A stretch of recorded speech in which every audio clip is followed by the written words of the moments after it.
çerçoveya dîrokî ya şer, medya bal, hewldana fêmkirina dîroka şer, bi analîzkirina hêzên neşkerî yan jî pêşbirka aboriyê nepêkan e. Koka şer bi avayiyên wekî dewlet, Çîn û milkkirinê tenê nayê fêmkirin, ji ber ku ev hemû encamên şêweya serdestiyê ya Kurdîn. Ev serdestî bingeya xwe ji êrişên mêran ên li ser jin, xweza û çanda jiyana hevpar digire. Hişmendiya mêrperest her ku êrişên xwe kûrtir kiriye, serdestiya xwe jî di nav civakê de pêştir xistiye. Li gor vegotinên hevpar ên ku hetana hatine qebûl kirin, şer ji ber hilberîna zêdeya çandiniyê, pêvçûnên ji ber milkkirinê, avakirina Çînan derketiye. Lê di esasê xwe de şer ji ber êrişên li ser zayenda jin û hilberîna wê derketiye holê. Dewlet û desthilatdariyên ku ji vê hişmendiya peyda bûne, hewldana împaratoriyan a berfirehbûnê û modernîteya kapîtalîst jî her ku çûne şerê heyî kûrtir kiriye.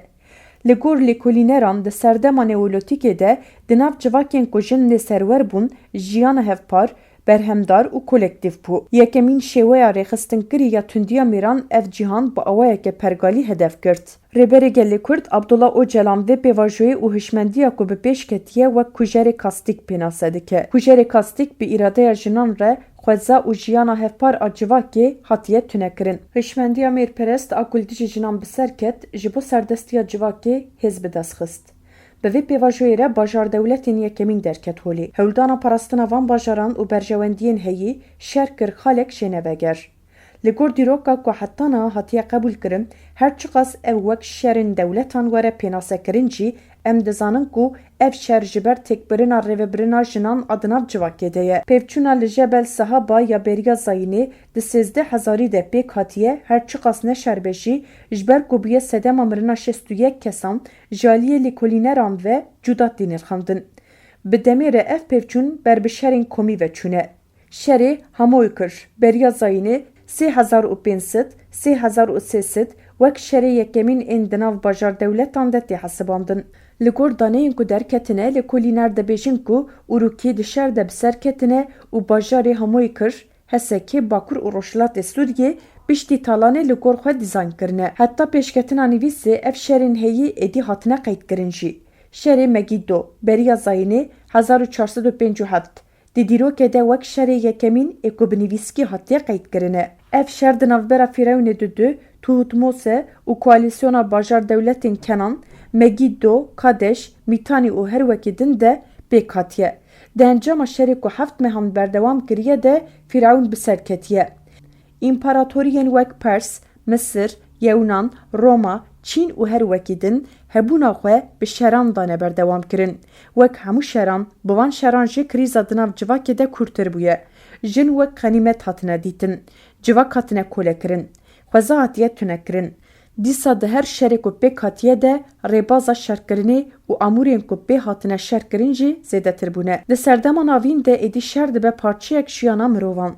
Di şerên mezin ên împaratoriyan de, di seferên xaçperestan de, di şerên Mogolan de, di şerê yekemîn û duyemîn ên cîhanê de ji ber pêdiviya berfirehbûna hişmendiya mêrperest pêk hatin. Serdema mêrperestiya endüstriyal.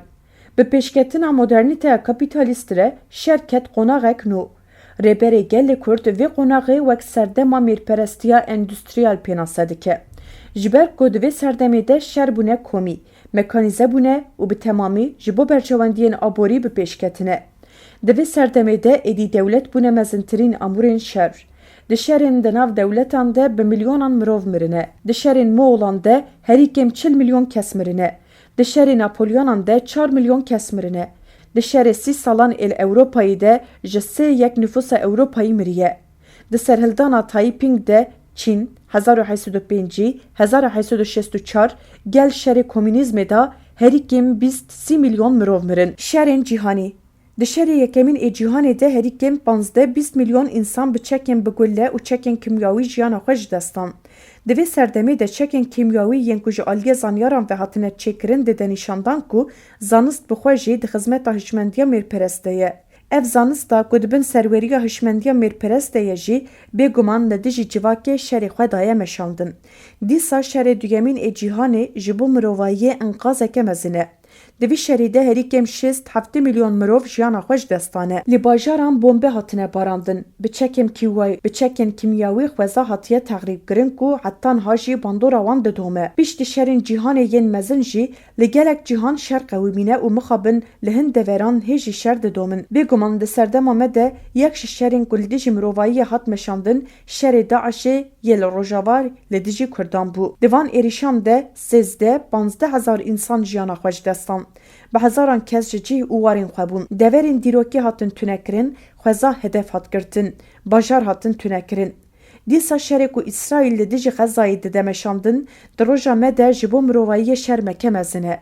Di vî şerê de ku sala 2023 dest pê kir, heta niha herî kêm 7,000 Filîstînî hatin kuştin. Tê dîtin ku ji destpêka şerê yekemîn, şerê li dijî jinan, heta niha armanca sereke kurkirina hişmendiya mêrperest e. Mixabin ev nêzîkatî tenê di rûpelên dîrokê de nemane. Îro heman hişmendî di nêzîkatiya hemû dewletan de heye. Hişmendiya mêrperest ji bo parastina berjewendiyên xwe tirê nemaye ku bi kar neaniye. Di nivîsa bê de em ê li ser rewşa jinan, adinav şeran de û şerê taybet ê ku niha tê meşandin bisekinin.